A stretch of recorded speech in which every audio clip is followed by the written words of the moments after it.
फरमाया लोगो, ये जो तुम देखते हो कि अबू बकर इतना दर्जा पा गया है, यार गार हो गया है और यार मजार भी होगा बर्बाद में।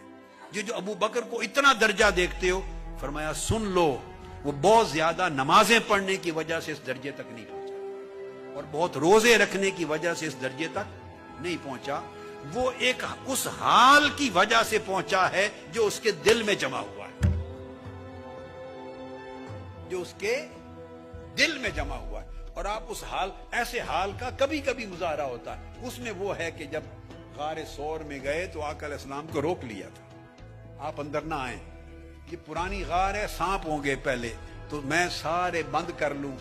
तो अपने कपड़ों से बंद कर लिया, एक सुराख रह गया, वहां अंगूठा रख लिया। डेफिनेटली पता था कोई सांप होगा, कि काटे तो मुझे काटे, हुजूर को तकलीफ ना हो। अब देखो, अपनी जान भी बंदे की पीछे रह जाती है और वहां